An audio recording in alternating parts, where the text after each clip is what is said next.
Spoštovane gledalke, cenjeni gledalci, čas je za pregled najzanimivejšega dnevnega dogajanja na Celjskem. Spremljate oddajo Dogodki dneva. V Štorah zadovoljni z realizacijo naložb v zadnjih 2 letih. Občina Podčetrtek pri turističnem razvoju kraja veliko stavi na prenovljeni grad Podčetrtek.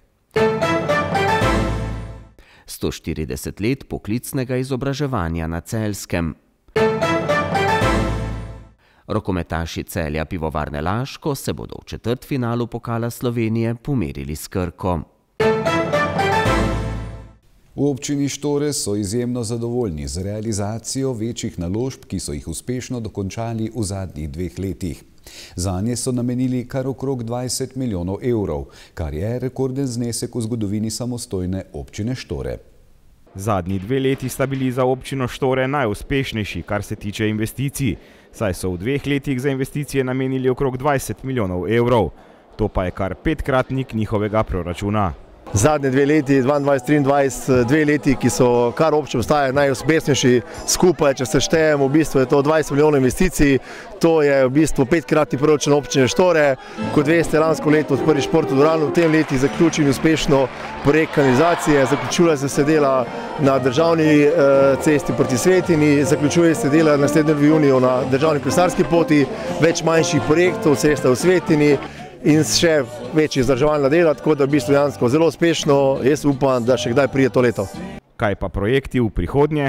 Moram reči, da v bistvu, kar se tiče teh večjih projektov, smo v Štorih dejansko v tem desetletju, 20 letju večinoma bomo naredili. Čaka nas še velik projekt nadvoza Kompolih. Omenjeni nadvoz je še posebej pomemben za krajane naselij Kompole, Draga in Moste, saj jim bo olajšal dostop do glavne ceste.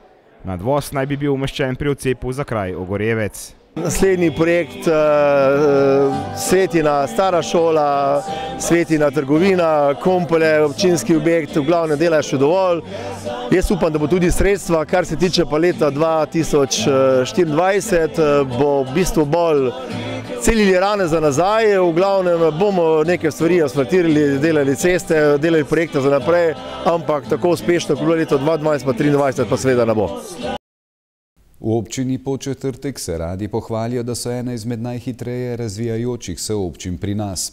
V minulem letu so tako izvedli in pripravljali zlasti infrastrukturne projekte, ki bodo pomembni pri nadaljnjem razvoju te turistične občine. Veliko vlaganj napovedujejo tudi zasebni investitorji.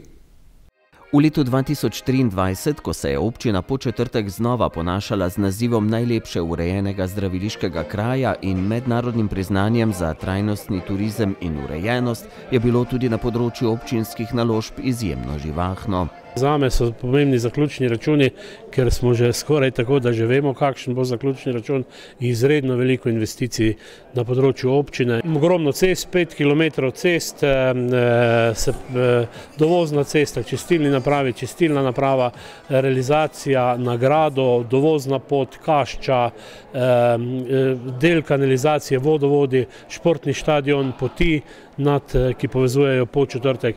Del projektov, ki so jih začeli lani, bodo v letošnjem letu zaključili, napovedujejo pa tudi nove naložbe. Imamo preko 6 milijonov, skoraj 6,5 milijonov evrov namenjeni za investicije, to je v taki mali občini izredno veliko.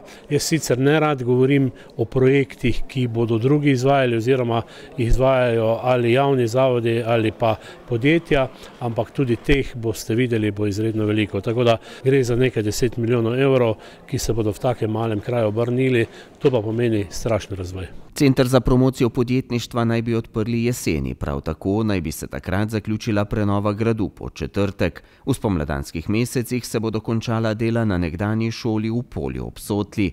Naložbe so sicer tudi letos razporedili po celotnem območju občine. Zopet imamo kar nekaj poti, ki jih delamo proti gradu, Kaščo mislimo spraviti v pogon, grad, center za promocijo podjetništva, zaključiti staro šolo, kanalizacijo in čistilno napravo v Nezbiša, povezava raznih kanalizacij in vodovodov na področju pristave, ki se tičejo turistično-rekreativnega centra Vonarje, ki ga tudi mislimo vzpostaviti in pa seveda pripraviti projektno dokumentacijo za center obšolskih dejavnosti v Svetemi.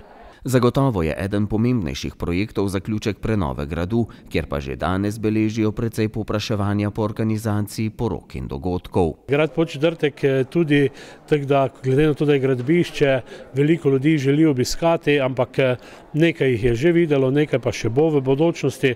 Za poroke prav gotovo in ta grad bo biser in bo, lahko rečem, zlata jama za turizem. V občini so zadovoljni, da so za projekte uspeli pridobiti tudi precej sofinancerskih državnih in evropskih sredstev. V zadnjih dneh minulega leta so na srednji šoli za storitvene dejavnosti in logistiko, ki deluje v okviru šolskega centra, obeležili 140-letnico poklicnega šolstva na Celjskem. Celje je namreč leta 1883 dobilo obrtno nadaljevalno šolo, ki se je v zgradbo na Ljubljanski cesti 17, v kateri je bilo najprej vojaško središče Avstro-Ogrske armade, vselila leta 1953. Bomo izdali jubilejni zbornik, pripravili razstavo izdelkov dijakov, zgodovinski pregled razvoja poklicnega šolstva na Celjskem, obnavljali kulturno dediščino, prenovili bomo Mehtikov kiosk v sodelovanju z mestno občino Celje.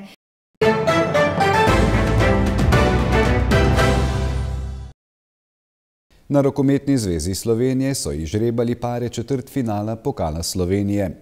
Rokometaši Celja Pivovarne Laško pri žrebu niso bili najbolj srečne roke, saj se bodo v gosteh pomerili z moštvom Krke. Preostalih treh parih bo Dol iz Hrastnika gostil Slovenj Gradec, Trimo iz Trebnjega bo gostovalo pri prvem B-ligašu Moškancem Gorišnici, v prvoligaškem dvoboju se bosta v Ormožu pomerila Jeruzalem in Koper. Moštva v četrtfinalu igrajo na eno zmago, zaključni turnir pa bo predvidoma na sporedu v mesecu aprilu. Gostitelj zaključnega turnirja še ni znan. Pokalno lovoriko branijo Celjani, ki so v lanski sezoni na zaključnem turnirju v Ormožu v finalu premagali moštvo Jeruzalema.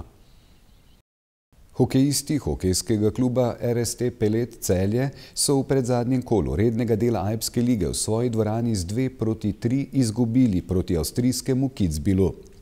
Celjani so tekmo izjemno slabo odprli, saj so že po uvodnih 4 minutah zaostajali z 0-2.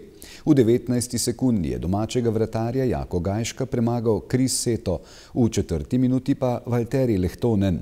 Po golu Jonasa Nimela, 12 sekund pred koncem druge tretjine, so Avstrijci na svojem kontu imeli že 3 gole prednosti.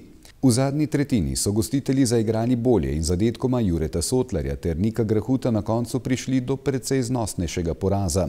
Celjani bodo jutri v zadnjem kolu rednega dela gostili italijansko Val Gardeno, ne glede na izid jutrišnjega srečanja pa je že jasno, da bodo redni del sezone zaključili na predzadnjem 15. mestu.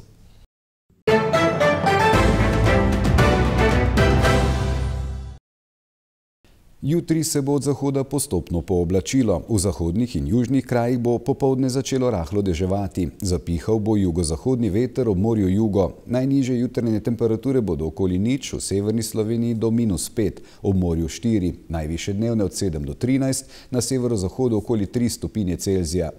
V soboto bo oblačno, dež se bo razširil nad vso Slovenijo. Meja sneženja bo sprva visoko le na območju Julijskih Alp in zahodnih Karavank bo lahko snežilo do dolin.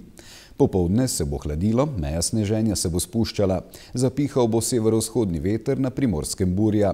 V nedeljo bo oblačno, padavine bodo oslabele in postopno ponehale. Pihal bo severni do severovzhodni veter, na Primorskem burja.